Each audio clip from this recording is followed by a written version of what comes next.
పెళ్ళైనా పండగైనా వేడుక ఏదైనా పట్టుచీరల ప్రత్యేక వేదిక వారాహి సిల్క్స్.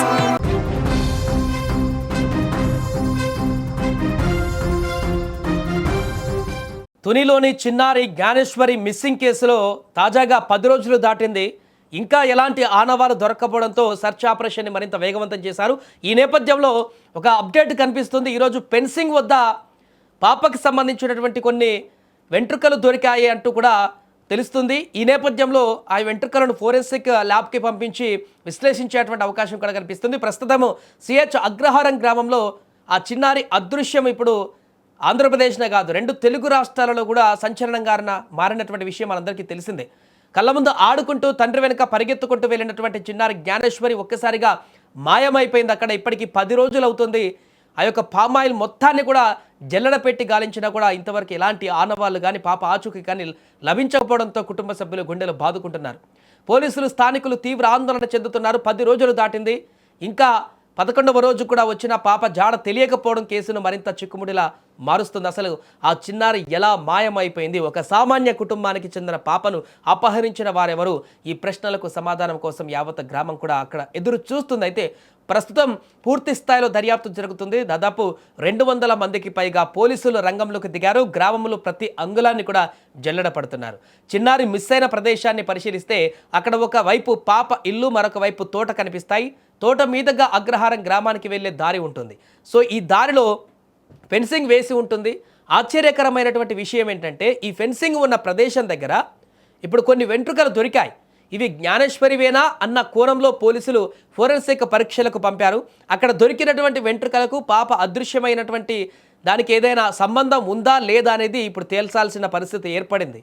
జిల్లా ఎస్పీ శ్రీ బిందు మాధవ్ కూడా నిన్న రంగంలోకి దిగారు. ఆయన నేరుగా పర్యవేక్షణ చేపట్టి దర్యాప్తును వేగవంతం చేశారు. ప్రస్తుతం ట్రాక్టర్లను రంగంలోకి దించి తోటలోని దట్టమైనటువంటి గడ్డిని పొదలను పూర్తిగా తొలగించి అక్కడ దాగి ఉన్నటువంటి బాటలను కూడా క్లియర్ చేస్తున్నారు. తద్వారా చిన్నారికి సంబంధించినటువంటి చిన్న ఆధారం దొరికినా వదలకూడదని పోలీసులు పట్టుదలగా ఉన్నారు. ప్రత్యక్ష సాక్షుల కథనం ప్రకారం ఆ సమయంలో పాప అక్కడ ఉండటం గమనించామని కూడా చెబుతున్నా ఆ తర్వాత ఏం జరిగిందనేది మాత్రం ఎవరికి అంతు చిక్కడం లేదు. స్థానికులు చెప్తున్న వివరాల మేరకు ఆ ప్రాంతంలో అనుమానాస్పద కదలికలు ఉన్నాయని భావిస్తున్నారు. ఆ రోజు ఆ దారిలో ఎవరైనా వెళ్ళారా అనేది సీసీటీవీ ఫుటేజీల ద్వారా విశ్లేషిస్తున్నారు. దీంతో సెర్చింగ్ ఆపరేషన్ వేగవంతం చేస్తున్నారు. ఆ ప్రాంతంలో ఎటు చూసినా కూడా పోలీసులు కనిపిస్తున్నారు. ప్రతి అడుగునా కూడా విశ్లేషిస్తున్నారు. స్థానికులు సాక్షులు చెప్తున్న అంశాలను విడివిడిగా విచారిస్తున్నారు. పాప ఇంటికి తోటల దారికి మధ్య ఉన్న భౌగోళిక పరిస్థితులను బట్టి ఏ దిశలో పాప వెళ్ళి ఉండవచ్చు అనేటువంటి దానిపైన కూడా ఒక స్పష్టమైనటువంటి అంచనాకు రావడానికి ప్రయత్నిస్తున్నారు. ఆ పాపను ఎవరైనా తీసుకువెళ్ళారా లేదా అనుకోకుండా దారి తప్పి లేదా ఏదైనా జంతువు దాడి చేశాయా అనే కోణంలో కూడా దర్యాప్తు కొనసాగుతుంది. 11 రోజులుగా అంతు చిక్కని ప్రశ్నలతో సాగుతున్న ఈ మిస్టరీని ఛేదించేందుకు పోలీసు యంత్రాంగం కృషి చేస్తుంది. కుటుంబ సభ్యులు, గ్రామస్తులు ఎంతో ఆవేదనతో చిన్నారి క్షేమంగా తిరిగి రావాలని కోరుకుంటున్నారు. ఎస్పీ పర్యవేక్షణలో జరుగుతున్నటువంటి ఈ ఆపరేషన్తో త్వరలోనే ఒక స్పష్టత వచ్చేటువంటి అవకాశం ఉందని కూడా అంతా భావిస్తున్నారు.